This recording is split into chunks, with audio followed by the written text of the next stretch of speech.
Bridget Jones, Baby, qu'est-ce que ça vaut? Eh bien moi personnellement, j'ai adoré ce film, je l'ai trouvé très sympathique.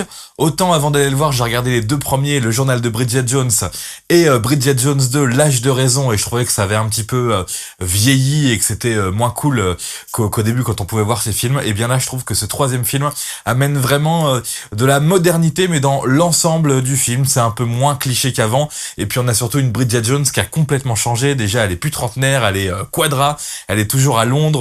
Son milieu professionnel a un petit peu changé aussi. Elle bosse dans une chaîne de télé avec tous les codes modernes d'aujourd'hui qu'on peut voir, que ce soit sur les chaînes anglaises, mais sur les chaînes françaises aussi.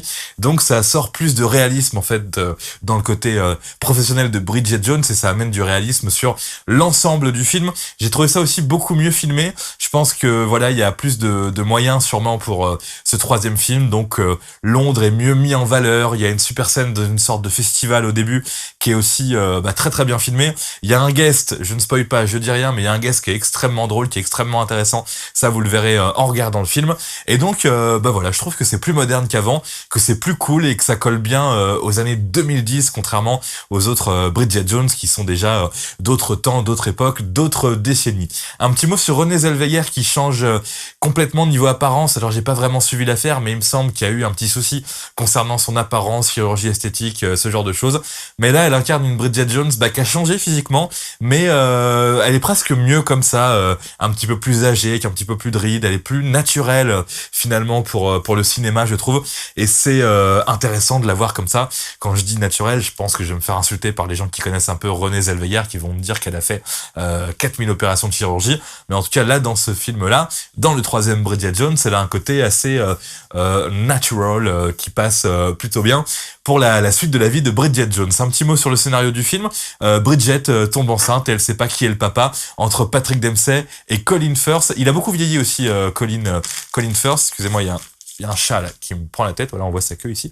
Donc il a beaucoup vieilli aussi, Colin Firth, mais il est toujours pas grand chose à dire, toujours le mec très chic, très classe, très british. Et puis il y a Patrick Dempsey, l'américain qui débarque dans ce film, qui a développé un site de rencontre et qui lui aussi donc tombe entre guillemets amoureux de Bridget Jones. J'ai pas révélé l'intrigue complète du film, mais en le regardant, vous allez vous dire oh là là, il va se passer un truc comme dans les premiers Bridget Jones, l'un des deux va être un vilain méchant. C'est très cliché. Et ben non, on nous emmène pas là-dedans. On fait très original finalement au niveau scénario, péripéties, éléments perturbateurs, résolution.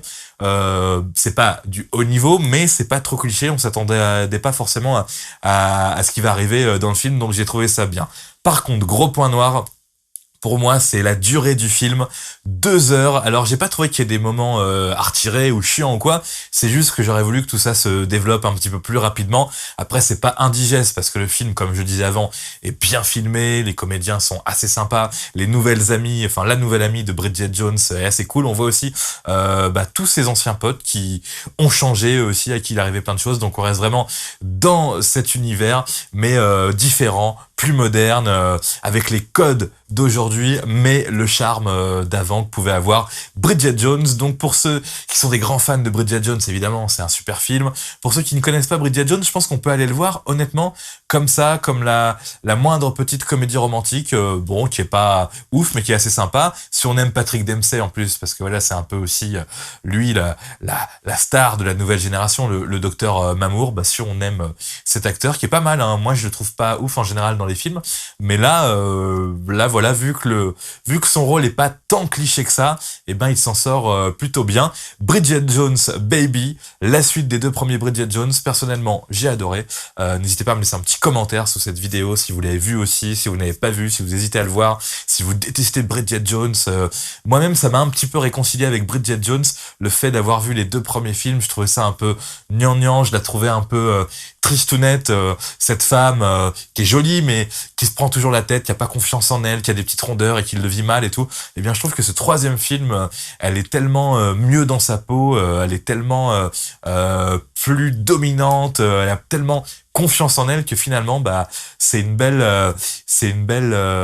un beau bouclage de boucle, j'ai envie de dire, même si à la fin on nous laisse peut-être l'espoir d'un 4e film, ce qui serait formidable, surtout avec le petit joke qu'on vous fait à la fin. Là, je dévoile rien, vous le verrez en regardant le début, le milieu et la fin du film. Bridget Jones, Baby. Voilà. J'étais en train de me dire quand est-ce que je le regarderai une deuxième fois. Pas tout de suite, vu que c'est long. Mais en tout cas, je maintiens que ce film est assez sympa et qu'il m'a beaucoup plu. Allez, à plus.